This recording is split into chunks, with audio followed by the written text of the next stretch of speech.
right, everyone listening to the sound of my voice, hello. But this video is more of a, hey, I need your feedback here. Now, I made a poll on the community tab about 3 days ago, and I said, tell me which title sounds better to you. I had about 3 different variations of our kind of blank, from TV to T.V.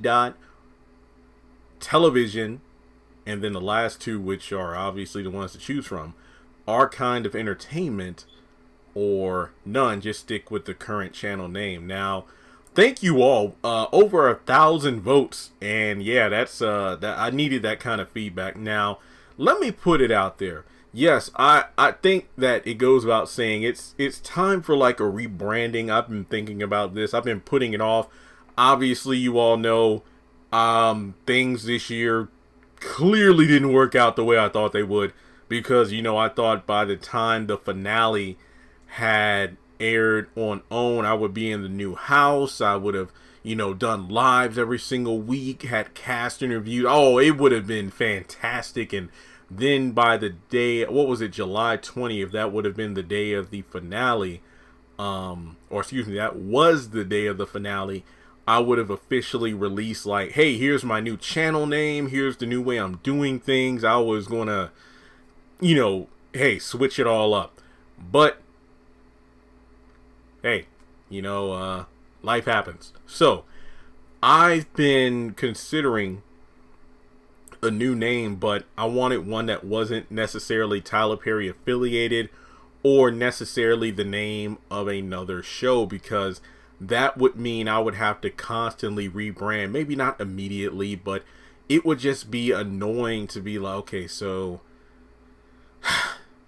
3 years, change the name, this and that. I wanted to kind of stick to one thing, or as people have been telling me for years, Jeremy, why don't you create a name or something that's going to encompass everything you do? And it's hard to, think of that. And I know a lot of people have said, put your name in it. And I feel like I don't want to do that, just because of the fact that when I think about what I do, not necessarily just the haves and the have-nots, sisters or whatever, I always think of it as, yes, this channel is mine. It's something I put together, and of course it's fan fueled.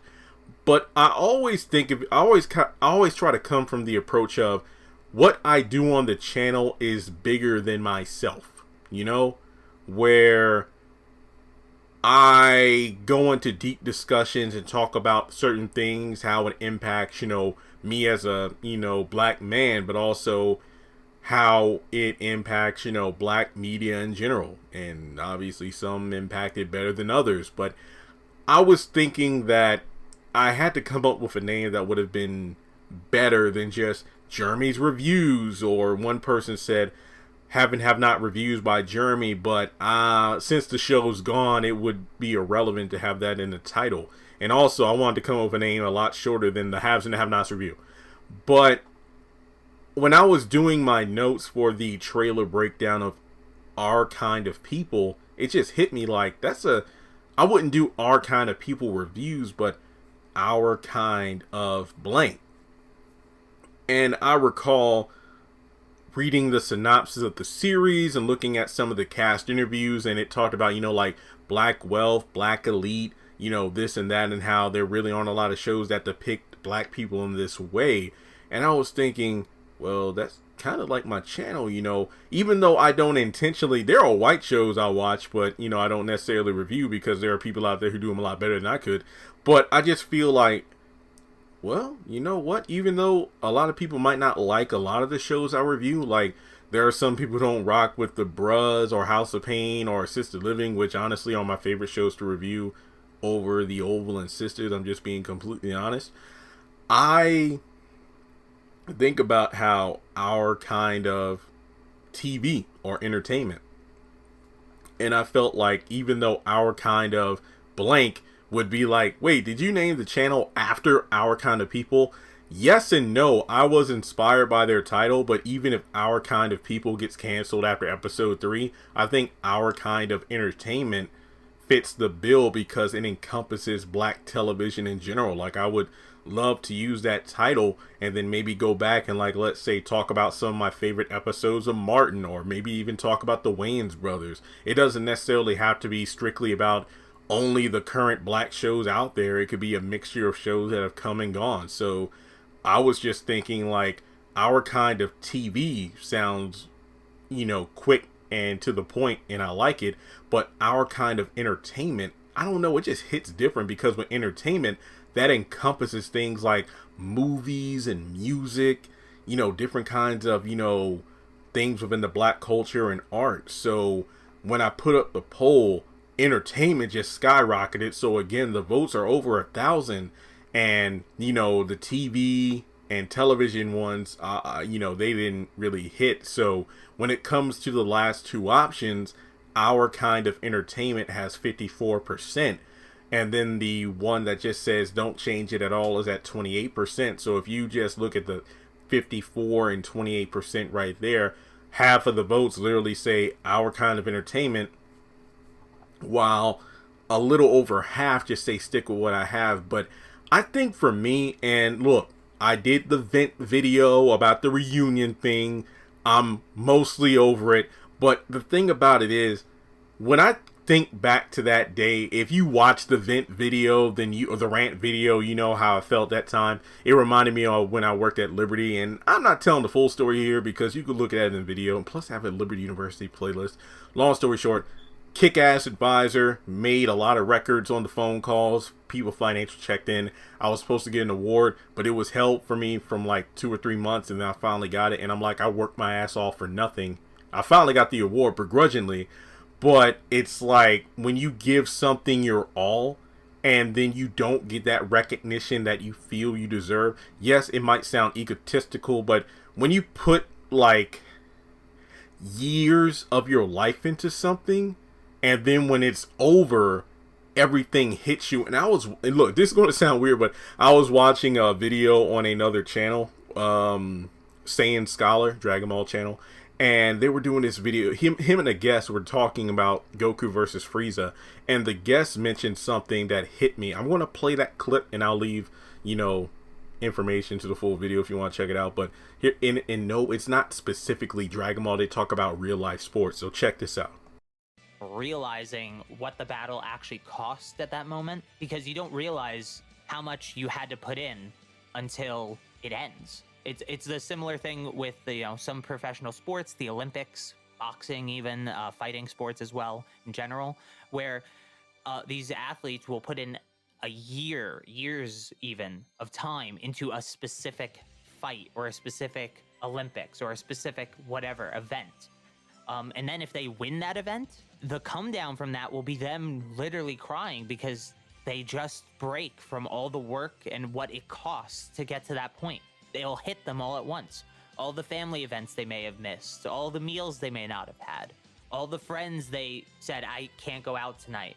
All that stuff hits them at the end of the fight, right? Not during, but at the end, because during you have a goal in mind. Once the goal is gone, now all you have to realize is what happened to lead you to that point. And sometimes that can bring you down as well. And I had to listen to that part maybe like 2 or 3 times last night, or excuse me, this morning when I first listened to it, because I'm like, that's literally my life in general. Not just with YouTube, but my life in general, where, even from when I was a kid to now, I've always been a goal-oriented kind of person, because once I finish something, I don't know what the next thing is. That's why, like, all my degrees, any awards, certificates, prizes I have, they're like boxed up in storage somewhere. I'm not the kind of person that really likes to look at everything I've achieved, because then I feel like I'll get too complacent. It's like, well, I've done enough, so what's the use of shooting for anything higher? But of course, when I eventually hopefully get that house, I'll have, like a room with that kind of stuff in it. But I think that for me personally, it just hurt on so many levels. And look, if you're one of those people who say stop crying about it, yeah, get off. Like, and no, this is my feelings. It's just like the disrespect I felt was just ridiculous. And some people made a good point. It's like, they don't owe you anything. Nobody told you to do all those videos. You're absolutely right. You're absolutely right. But to actually, the past 3+ years, and I'm not even counting the blogging days, but the fact when the channel blew up and I was making a name for myself, to actually get to the point where there's a final event and I wasn't able to be a part of that, that shit hurt. And yeah, the knife was dug in deeper by cast members saying they were expecting to see me and meet me. There's no going back from that. It's like I said during my rant video, my dad was like, oh, they'll have another event. It doesn't matter if there's a bruh event I get to go to, or an oval event, or a ruthless event. The haves and the have-nots was the one that made it. It's like, yeah, you could say, well, Jeremy, because of the success of the haves and the have-nots content, that's what elevated your other content, which led you to Tyler Perry Studios. That's not to say I wouldn't appreciate that opportunity to go, but it wouldn't be the same. I know it sounds whiny and all, but if you don't look at it from my perspective, then you won't get it, because obviously not many of you have done what I've done. That's not to sound patronizing or condescending, but as a person who dedicated years of their life to that show and everything, and then to not be a part of that big event, it really sucks. So that's why I wanted to make a channel name where it didn't feel like my name and my brand was attached to one thing. That way, if Our Kind of People goes on for 5 seasons and I don't get invited to an event, I wouldn't really care, because the name was inspired by Our Kind of People, but Our Kind of Entertainment would encompass all that I would cover on this channel. And I'm thinking about being more active on my secondary channel where I talk about comics and anime, because I actually have some people who want me to do that. Because that kind of content doesn't really do well on this channel, I would talk about it on my secondary channel. And there are some other YouTubers I know out there who I've been following even before I started. They've gotten maybe 1 million or more subscribers, and you know, they focus more on their secondary or third channels, and they do very well, because you know what, I've reached this milestone. I'm not quitting my major channel, but I'm able to do more things I really want to do. That's kind of where I'm at, because with the haves and the have-nots gone, that doesn't mean I'm going to quit Tyler Perry content altogether. No, it's just that I feel like I can branch out more and not be attached to one show. I'm just tired of feeling like I'm only known as being the Tyler Perry guy. I know that's something I'm probably never going to outgrow, but I just think that I never want to feel the way I felt of that reunion night. It's kind of like with Batman or Bruce Wayne saying, I never want to feel like that helpless 7 or 8-year-old boy I was when my parents got gunned down. Like, I never... If you look, that rant venting video was one thing, but you just didn't know how I felt in that moment. It's kind of like, you know, being left at the altar kind of sense. Maybe not as extreme, because I know there are probably people watching who have experienced that, but I just never want to feel that level of disrespect, shame, and regret. Like, I put so much into this, and I got spit in. I got, you know, somebody spat in my face. So I feel like Our Kind of Entertainment is the channel name I want to go with. Trust and believe this change is not going to be instantaneous. I'm not going to post this video today, which is on Monday, and then change it by the end of the night, maybe not even the end of the week. This is something I'm kind of easing into, because, you know, I want to start looking into getting whatever the name change is. You know, I might look into possibly getting like copyright and doing merchandise and things like that.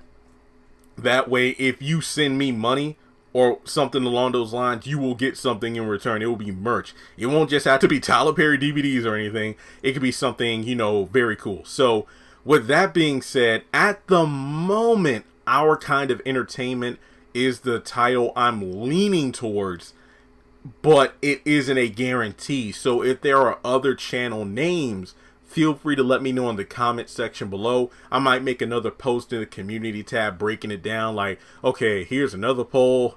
What are your thoughts? And I think that's about it. And look, I get it. Much love to everybody who says keep the name the way it is. My custom channel URL is still Tyler Perry's The Haves and the Have-Nots Review. So even if you type in The Haves and the Have-Nots, my content will still show up, because of the fact that all the hashtags I use, all the different things in the algorithm I use whenever I post content, it's still going to be there. It's like, you know, on Instagram, if you put up a post and put like 15 hashtags in the caption, even if you change the name of your Instagram handle, your post will still be found via hashtag. Same rules apply on YouTube. I'm still talking with YouTube about, hey, if I change the channel name, how long would it take for me to get my verified checkmark back? You know, revamping things. I probably will keep some of my social media like Twitter and Instagram the same. Maybe, I don't know. The Instagram thing, I feel like everybody knows me as the HAHN, the HAHN, so I might just keep that the way it is.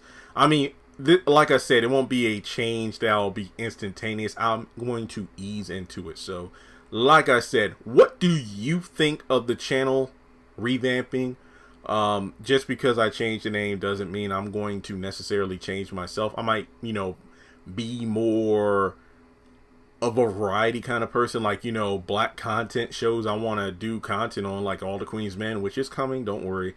Our Kind of People, The Black Wonder Years, Saints and Sinners, just to name a few, the Upshaws and Miss Pat show. So it's going to be pretty fun. I'm actually looking forward to it if I'm able to make the transition. So yeah, the Haves and the Have-Nots review, that's the name that's on my 100,000 subscriber plaque, so that's not going away.